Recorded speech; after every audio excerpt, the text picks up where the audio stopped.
পুজো পুজো পুজো পুজো আর মাত্র কয়েকটা দিন। তো দেখো আমাদের এখানে পুজোর প্যান্ডেল শুরু হয়ে গেছে। তো এটা একটা বাড়ির পুজো হয় আমাদের একদম বাড়ির পাশেই, খুবই আনন্দ হয়। আর এই রাস্তার কর্নারটা ঘুরলেই আমাদের বেদি, ওখানেও দুর্গাপুজো হয়।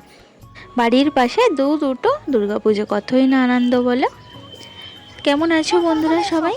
আশা করছি যেখানে আছে সবাই খুব ভালো আছে, সুস্থ আছে, আর তোমাদের ভালোবাসে আমরাও কিন্তু খুবই ভালো আছি। দুষ্টুয়াকে নিতে চলে এসেছি আর একটু বাজার করে নিলাম, চিকেন কিনেছি।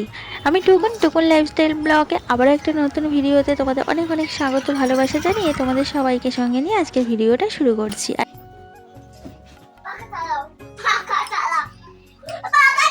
কেন তুই পাকা চালা? আমি কেন চালাবো? অমনি খাটের উপর উঠে গেছিস। দাঁড়া, সব রাখি, হাত থেকে ব্যাগট্যাগ গুলো তো রাখতে হবে নাকি? আর বাড়িতে এসেই দেখো দুষ্টুটা ভীষণ গরম লেগে গেছে আর আমাকে বলছে পাখা চালাও। তো এই যে আমরা এখন বাড়ি এলাম দুষ্টটাকে নিয়ে, আর দেখলে একটু বাজার করলাম, বাজার মানে চিকেন নিলাম আর কিছু না। এখন 11টা 5। তো এই সবে আসা হলো, প্রচণ্ড গরম। তো চলো, দেখো দুষ্টটা কিন্তু জামা কাপড় চেঞ্জ করা হয়ে গেছে একা একাই। এবার মোজাটা খুলবে, হয়ে যাবে। দুষ্টুকে আনতে যাওয়ার আগে জামা কাপড়গুলো কাচা ধোয়া করে একেবারে স্নান করে গেছিলাম। তো জামা কাপড়গুলো এখন ওপরে নিয়ে যাই, নিয়ে গিয়ে এখন মেলে দেবো ছাদে।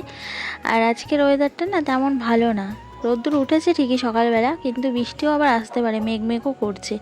ঘরের সমস্ত কাজ করে স্নান করে জামা কাপড় কেচে যাই, কিন্তু জামা কাপড় আর মেলে যাওয়ার সময় হয় না। প্রত্যেক দিন বাড়ি এসেই আমাকে জামা কাপড়গুলো মেলতে হয়।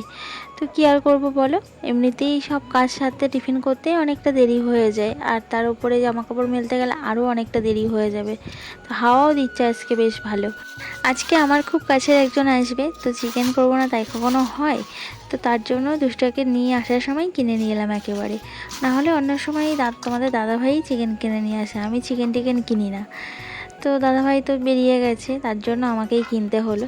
তো চিকেনগুলোকে এখন ভালো করে ধুয়ে তারপরে আমি ফ্রিজে রেখে দেবো। এখন রান্না করব না, রাত্রে রান্না করব। বড় দুঃখের বিষয় হলো চিকেন কেনার সময় না আমি ভিডিও করেছিলাম, সেই ভিডিওটা না কিভাবে ডিলিট হয়ে গেছে, তার জন্য না তোমাদেরকে দেখাতে পারলাম না। বাড়ি এসে দেখছি যে ভিডিওটা নেই, মানে হাত লেগে ডিলিট হয়ে গেছে রাস্তায় নাকি কে জানে, বুঝতে পারছি না। তো খুব খারাপ লাগছিল, বানালাম ভিডিওটা তো ডিলিট হয়ে গেল এভাবে, তার জন্য তোমাদেরকে কিছু দেখাতে পারলাম না। তো এখানে আমি চিকেনগুলো ভালো করে ধুয়ে নিচ্ছি। তো একবার ধুয়ে নিয়েছি, লাল লাল মতো জল বেরিয়েছে, আমি আবার ভালো করে অন্য একটা পাত্রে ধুয়ে নিচ্ছি। ভালো করে না ধুলে না আমার যেন কেমন একটা হয়। তো এখানে দেখো আমার ধোয়া হয়ে গেছে, আমি ভালো করে ধুয়ে পরিষ্কার করে নিয়েছি। এখন আমি এই যে ফ্রিজে ঢুকিয়ে রাখছি, এটা সন্ধ্যাবেলায় রান্না করব, রাত্রেবেলা। তো এখন আমি রান্না করব ডিম, তার জন্য ডিমটা বার করে নিচ্ছি। তো ডিমের ঝাল করব, আর সকালে ডাল করেছিলাম সেই ডাল আছে, আর পেঁয়াজ কুচিয়ে বড়া করব। তো এখন এই রান্নাই করব। তো এখানে আমি ডিমটা সেদ্ধ বসাচ্ছি ইন্ডাকশানে। এদিকে ডিমটা সেদ্ধ হোক আর আমি অন্যদিকে বাকি কাজগুলো করে নিই। তারপরে ভাত বসিয়ে দিয়েছি, ভাতটাও প্রায় হয়ে এলো। তো তোমরা দেখো বন্ধুরা, কি জোরে বৃষ্টি শুরু হয়েছে, তার সাথে জোরে হাওয়াও শুরু হয়েছে, দেখতে পাচ্ছ? আর বৃষ্টির জল দেখো কোথায় চলে আসছে, এত মানে হাওয়ার ছিটে জামা কাপড়গুলো তো পর্যন্ত বৃষ্টির জলে ভিজে যাচ্ছে। ঠিক আছে, কত হাওয়া দিচ্ছে, মানে জোরে জোরে ঝড় হওয়ার মতো হাওয়া হচ্ছে। দেখো আমি এখানে দাঁড়িয়েছি, তো দেখো আমার ঘরের দৌড়ে পর্যন্ত জল চলে আসছে, মানে এত জোরে বৃষ্টি হচ্ছে।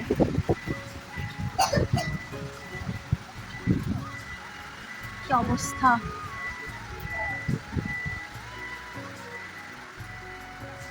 করো করো, এই তো সুন্দর হয়েছে। আর দুষ্টুটা এখন ড্রয়িং করছে, এই তো হেভি হয়েছে, খুব সুন্দর হয়েছে। এ পাশটাতেও ওরকম সেম করবে। হ্যাঁ, একটু বকা মারি খেয়েছে কারণ বদমাইশি করছিল। দেখো কত জোরে বৃষ্টি হচ্ছে।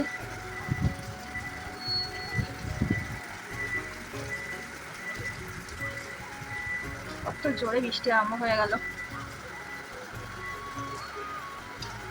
ভাত বসানো আছে, দেখি ভাতটা হয়ে গেল কিনা। আর এখান দিয়ে দেখো জল ভরা শুরু হয়ে গেছে।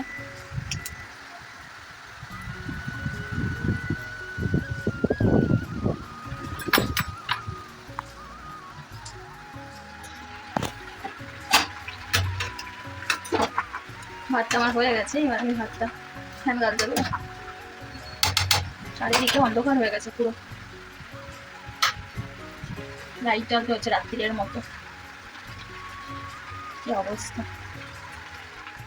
এই দেখো ফাইনালি আমার দুষ্টুটা বনু দাদাকে এঁকে ফেলেছে।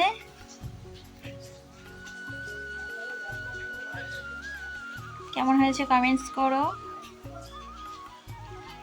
এখন কালারের পর্ব চলছে, কালারটা করে নিক। নাও করো, ঝটপট করে নাও।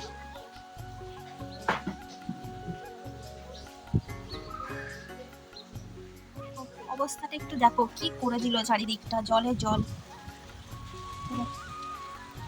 পুরো চারিদিকটা দেখো জলে জল করে দিল। কি সুন্দর শুকনো ছিল, সাইকেলটাও পর্যন্ত ভিজে গেছে, মানে তোলার সময় পায়নি, এত জোরে বৃষ্টি আর হাওয়া শুরু হলো, চারিদিকটা জলে জল। জামা কাপড়গুলো সব আসিয়ে গেছিল, তো দেখো সব জল টপড়াচ্ছে জামা কাপড়গুলো দিয়ে, সব জামা কাপড় ভিজে গেছে, এত পরিমাণে বৃষ্টি হলো, দেখছো পুরো জলে জমে গেছে।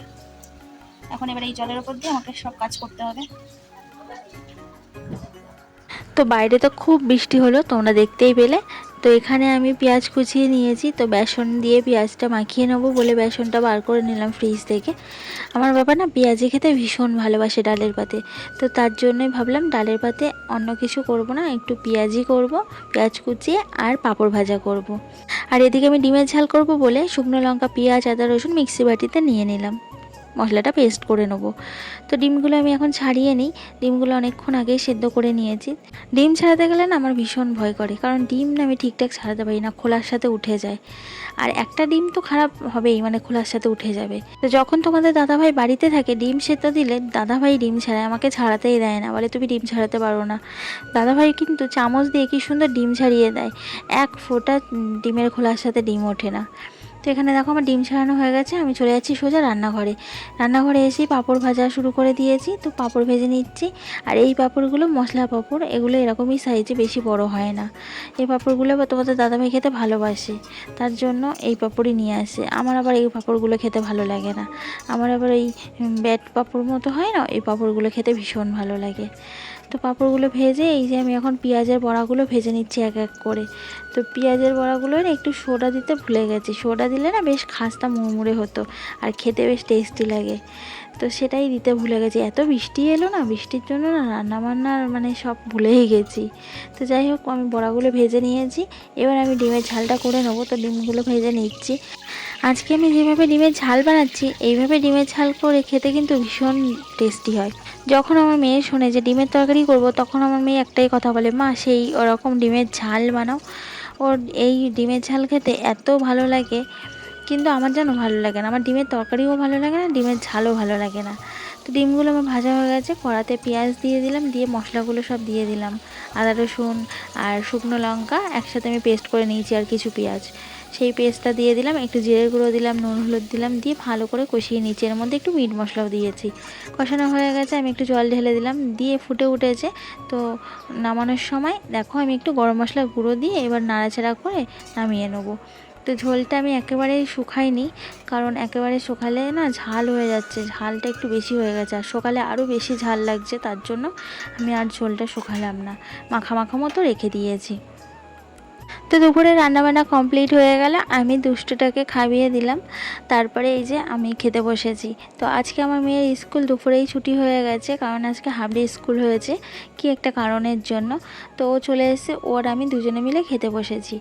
তো এখানে ডিমের ঝালটা এত ঝাল হয়েছে আমি নিজেই খেতে গিয়ে শিশাচ্ছি, মাত্র 3টে লঙ্কা দিয়েছি। তো এই যে আমার খুব কাছের একজন আসার কথা ছিল বলছিলাম না, এই যে আমার বাবা এসছে আজকে। তো বাবার সাথে এখন দুষ্টুটা পার্কে যাবে, বায়না ধরেছে, ও ঘুমাচ্ছিল। যখন বাবা এসেছে তখনও জানে না, ঘুম থেকে চোখ খুলেই দেখে বাবা পাশে শুয়ে রয়েছে, ও তো খুব আনন্দ পাচ্ছে। তারপরে বায়না ধরলো আমি পার্কে যাব। তো বাবা ঘড়ির দিকে তাকিয়ে দেখছে 6টা বাজে, বাবার 6টার সময় ওষুধ আছে। তো বাবা বললো আমি ওষুধটা খেয়েই তাই যাই, 6টার সময় ওষুধটা না হলে খাওয়া হবে না। আর বাবার তো সুগার, প্রেশার, হার্টের সমস্যা, নার্ভের সমস্যা, অনেক কিছু, দেখছো কত ওষুধ। এই ওষুধের ওপরেই কিন্তু আমার বাবা বেঁচে আছে। সপ্তাহে সপ্তাহে মানে 1000 টাকা করে ওষুধ কিনতে হয়, 1000-1200। আমার বাবার আর কেউ নেই হাত বলতে, আর আমি সত্যি কথা বলতে 1 টাকাও সাহায্য করতে পারি না বাবাকে। তো এই এত ওষুধ কেনা, এই সপ্তাহে সপ্তাহে মুখের কথা বলো, খুবই কষ্ট করে বাবা চালায় কিন্তু। তো যাই হোক, বাবার কিন্তু এই ওষুধের ওপরেই বেঁচে থাকা, ওষুধ ছাড়া বাবা কিন্তু এক বিন্দুও চলতে পারবে না। তো এখানে দেখো দুটো ওষুধ খাওয়ার ছিল 6টার সময়, তো দুটো ওষুধ খেয়ে নিচ্ছে। আর একদিনের জন্য এসছে কিন্তু আমাদের বাড়িতে, তো দেখো ও কত ওষুধ নিয়ে এসছে, কারণ এই ওষুধগুলো সব দুপুর দিয়ে, রাত দিয়ে, সকাল দিয়ে, বিকেল দিয়ে খেতে হবে। তো যাই হোক, বা এখন দুষ্টুটাকে নিয়ে বাবা এখন যাবে পার্কে।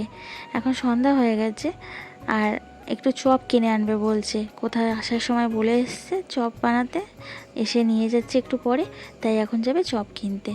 তো আমি চপ খেতে ভালোবাসি, তো বাবা না এলে চপ কিনে নিয়ে আসে, কিনে নিয়ে এসে খাওয়াই। কোথায় আমি খাওয়াবো বাবাকে, তা না বাবা। তো এই যে দুষ্টাকে নিয়ে এখন পার্কে যাচ্ছে, আর একটাই বড় দুঃখ আমার, যে আমি এখনও অবধি বাবার পাশে দাঁড়াতে পারলাম না। এই ইউটিউবে কিন্তু এই একটাই কারণে আসা, যাতে আমি একটু বাবার পাশে দাঁড়াতে পারি, কারণ বাবার তো আর কেউ নেই, ছেলে বলতে মেয়ে বলতে আমিই একাই যা, আর ভাইটা তো ওরকম তোমরা সবাই জানো।